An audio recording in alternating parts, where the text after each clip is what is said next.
নজর রাখবো পরবর্তী সংবাদে। সোমবার দুপুরে কাকরাবন থানার ওসি রাজু ভৌমিকের নিকট উদয়পুর জেলা কংগ্রেসের সভাপতি টিটন পাল তিনি সহ বেশ কিছু কংগ্রেসের নেতৃত্বরা আসেন কথা বলার জন্য।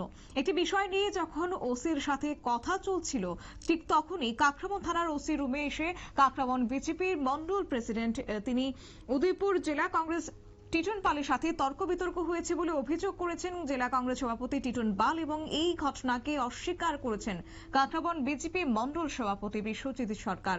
এমনটাই অভিযোগ আজকে করেছেন কংগ্রেসের পক্ষ থেকে। তবে গোটা বিষয়কে কেন্দ্র করে কংগ্রেস নেতা টিটন পাল কি বক্তব্য রেখেছেন শুনুন।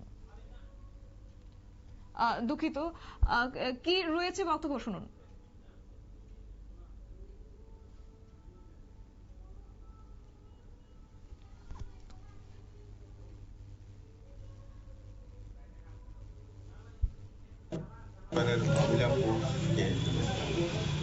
মধ্যযুগীয় বর্বরতা, তাদের হাত পা বেঁধে তাদের উপর সেখানে নির্যাতন করা, তাদের তরফ থেকে সেখানে থানায় মামলা দায়ের করতে। কাকরাবনে কংগ্রেস যখন কাকরাবন থানাতে ডেপুটেশন দেওয়ার একটা নিয়েছিল, সেখানে আপনি নাকি ওদেরকে বিশেষভাবে গালিগালাজ করেছেন বা ওদের আপনার নেতৃত্বে গাড়ি ভাঙচুর করা হয়েছে, কি বলবেন এই বিষয়টা? অ্যাকচুয়ালি আজকে আনুমানিক 12:30 থেকে 1টা নাগাদ স্কুলের কয়েকজন প্যারেন্টস আমাকে ফোন করে যে কারা থানার মধ্যে খুব হইচই করছে, বাচ্চারা ভয় পেয়েছে এবং ভয়ে তটস্থ হয়েছে ওরা। তো সঙ্গে সঙ্গে আমি কাকরাবন থানায় যাই, গিয়ে দেখি প্রায় 15-20 জনের একটা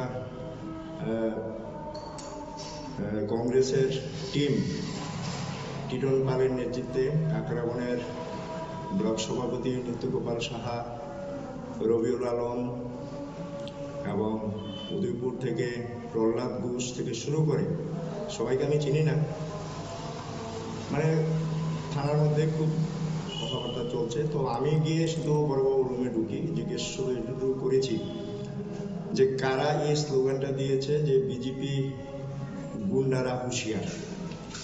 তো আপনারা জানেন কংগ্রেস বরাবরই একটা গুন্ডার দল। কংগ্রেস যেমন শিক্ষা দেয় কর্মীদের, সেই ধরনের আচার আচরণ ওরা করে। তখন টিটন পাল এর উত্তরে বলেছে, আমি একদম বুকে হাত চাপড়ে চাপড়ে বলছে যে আমি বলেছি, আমি স্লোগান দিয়েছি। তো ওর সাথে আমার তর্কাতর্কি থানার মধ্যে তো আমার হয়নি। তো একটু আগে আমিও দেখলাম যে একটা নিউজ চ্যানেলে ও বক্তব্য রাখছে যে কথা কাটাকাটি উত্তপ্ত পরিস্থিতি তৈরি হয়েছে।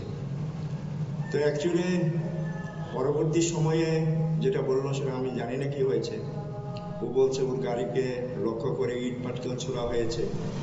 তা আমার প্রশ্ন হলো, স্কুলগুলিতে পরীক্ষা চলছে, এখানে একটা আইন বলবৎ রয়েছে।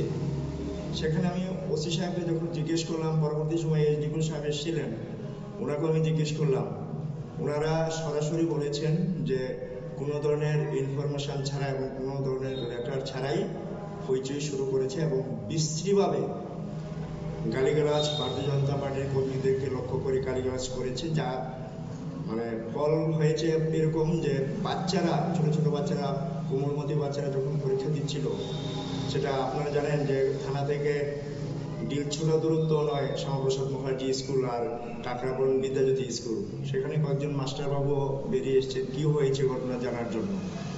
তো সবসময় ওরা এরকম করে। তো এসডিপিও সাহেবের সাথে যখন আমি কথা বললাম, এসডিপিও সাহেব আমাকে আশ্বস্ত করেছেন যে আইনানুগ ব্যবস্থা নেওয়া হবে টিটন পালের বিরুদ্ধে। আর এত একটা সুন্দর পরিবেশে যেখানে স্কুলে পরীক্ষা চলছে, সেখানে এসে হইচই করা একটা উস্কানিমূলক। আপনারা শুনলেন বিজেপি মন্ডল প্রেসিডেন্ট বিশ্বজিৎ সরকারের বক্তব্য। একদিকে কংগ্রেস যে অভিযোগ করেছে যে তাদের উপর বিজেপি দুষ্কৃতীরা আক্রমণ করেছে, অন্যদিকে আজকে বিজেপি মন্ডল প্রেসিডেন্ট তিনি কিন্তু গোটা বিষয় অস্বীকার করেছেন এবং সেই সঙ্গে কংগ্রেসকেও নিশানা করেছেন, অভিযোগ তুলেছেন একাধিক। তবে যাই হোক, এই মুহূর্তে এই অভিযোগ এবং পাল্টা অভিযোগে এক প্রকার কাকরাবনের রাজনীতির ময়দান উত্তপ্ত। নিয়ে নিচ্ছে ছোট্ট একটি বিজ্ঞাপন বিরতি, সঙ্গে থাকুন।